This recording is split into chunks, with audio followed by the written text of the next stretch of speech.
Salam la famille, c'est Chronique de l'Atlas, j'espère que vous allez bien. Alors comme vous savez, ici on a 2 semaines de la CAN. Ici on a les différentes sélections qui donnent déjà leur liste des joueurs qui vont y participer. Et là pour le coup c'était le cas du Maroc. Et justement la liste de Vaïd elle a fait beaucoup parler. Quand je vous ai demandé votre avis sur Instagram, j'ai vu que les avis étaient très partagés. Et bien sûr une des choses qui a beaucoup fait réagir, c'est la non-convocation de Ziyech et accessoirement de Mazraoui. Donc par rapport à ça, il faut mettre les choses au clair une fois pour toutes. Et là ça va vraiment être la dernière fois que je parle de ça parce que sérieusement cette histoire je commence à en avoir ras-le-bol. Surtout qu'il y a d'autres sujets plus importants à aborder. Déjà je pense que ça sert absolument à rien de chercher qui a raison, qui a tort dans cette histoire. Encore une fois, de la part de Vaïd ou de la part de Ziyech, chacun a ses torts. Pour ce qui est de Ziyech, on sait qu'il a pas un comportement qui est toujours exemplaire. On sait que des fois quand il vient avec le Maroc, il montre un petit peu des failles dans son implication. Mais par contre du côté de Vaïd, il faut dire les mots, ce mec c'est un dictateur. Et ça tout le monde le sait. Ça n'empêche pas forcément de faire du bon travail des fois. Mais ça c'est un fait. Il accorde énormément d'importance à la discipline. D'ailleurs on sait que c'est pas juste avec Ziyech qu'il a un problème. Depuis qu'il est arrivé au Maroc, on a entendu plein d'histoires de conflits de Vaïd avec des joueurs différents. Il y a eu Ziyech, Mazraoui, Belhanda, Harit, El Arabi. Donc ceux qui critiquent Ziyech en évoquant le fait qu'il a eu des conflits avec plein d'entraîneurs différents, pour moi c'est pas du tout un argument qui est recevable. Parce que comme vous voyez dans cette histoire, c'est aussi le cas pour Vaïd. Mais bon après il est comme ça. C'est juste que lui il compte plus sur la discipline que la qualité de ses joueurs. Après moi ce qui me dérange un petit peu c'est que des fois on a l'impression qu'il exagère par rapport à ça. Ok, par rapport à Ziyech, on peut comprendre qu'il y a eu plusieurs erreurs qui ont été répétées, mais pour un Mazraoui par exemple, qui a eu juste un écart de conduite qui a été exclu définitivement de la sélection, là je trouve que c'est excessif. J'en avais déjà parlé. Moi ce que je trouve dommage, c'est de voir des joueurs comme ça exclus de manière définitive. Bien sûr tu peux punir un joueur, tu peux le priver de l'équipe nationale pendant une période, après s'il retient pas la leçon, là à ce moment-là tu peux lui dire allez, c'est bon ciao, là ouais et prends soin de toi. Après de toute façon pour le moment, on va absolument rien dire sur les méthodes de Vaïd. On a bien vu qu'il avait mis en place une dictature dans cette équipe nationale. Après je dis pas que c'est bien, je dis pas que c'est pas bien. La seule chose qui dira si c'est bien ou pas, ça sera dans 2-3 semaines quand on verra jusqu'où sera arrivée cette équipe du Maroc dans cette Coupe d'Afrique. Mais pour l'instant on va rien dire, on va juste le laisser travailler. Parce que là il a fait des choix forts. Il a décidé de se passer de joueurs comme Ziyech ou Mazraoui, donc y a pas de problème. Et s'il se plante dans cette Coupe d'Afrique, il devra juste assumer à ce moment-là.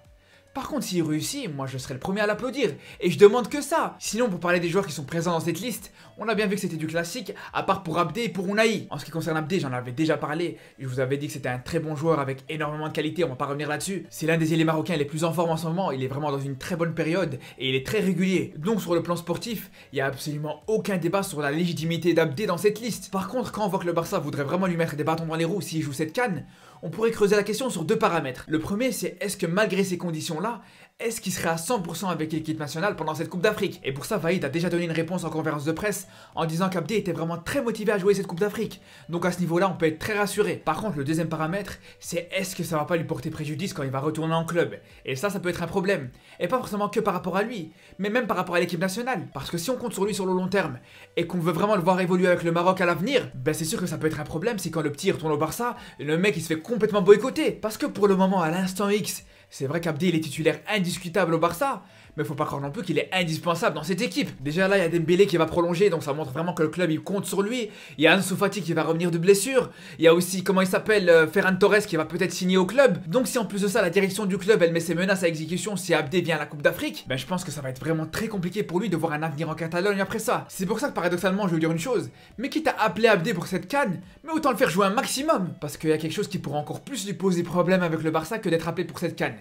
C'est d'être appelé pour cette CAN et de pas pouvoir jouer. Parce que dans ce cas-là, il aurait les inconvénients d'une éventuelle sanction de la part de son club, mais sans les avantages de jouer une Coupe d'Afrique et de pouvoir être mis en évidence dans la compétition. Et même dans les intérêts du Maroc. Ça serait vraiment du gâchis d'appeler un joueur comme Abdé avec les qualités qu'on connaît et de s'en passer pendant cette Coupe d'Afrique. Ensuite, en ce qui concerne Unai, moi je trouve vraiment que sa convocation elle est entièrement méritée et je pense qu'elle est positive à 100%. Après vous allez me dire ouais mais lui aussi c'est un jeune joueur qui pourrait avoir des problèmes avec son club s'il se fait appeler à cette CAN. Mais là je vous arrête tout de suite. Parce qu'un club comme Angers, avec le respect que j'ai pour eux, ils sont pas forcément en position de négocier. Parce que contrairement au Barça, eux ils peuvent très difficilement se permettre de se priver comme ça d'un joueur en le sanctionnant et en l'écartant du groupe. Et la différence aussi c'est que pour un club comme Angers, ça reste très positif qu'un de ces joueurs participe à la CAN. Donc je pense vraiment que c'est une très bonne chose de l'avoir appelé. Surtout que c'est un joueur qui a beaucoup de qualité. Techniquement il est vraiment pas mal. Il a une frappe qui est vraiment intéressante. Et même défensivement il n'hésite pas à faire les efforts. Et ça peut vraiment marcher dans cette équipe de Vaïd. En plus ça donne vraiment l'impression d'être un joueur qui s'adapte très vite et qui gère très bien la pression. Il a quand même marqué sur son tout premier match en pro en Ligue 1. Et c'était contre l'Olympique Lyonnais en plus.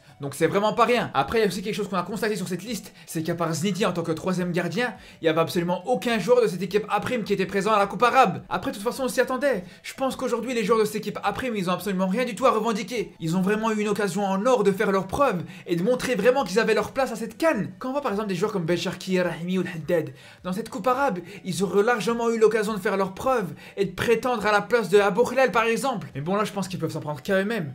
Pour moi, là, il n'y a plus personne qui peut revendiquer un joueur local dans cette équipe première. Et c'est pour ça que je trouve que cette liste pour la CAN, en grande majorité, elle reste assez logique. Mais bon, comme vous savez, on se retrouve très bientôt pour reparler de cette équipe du Maroc.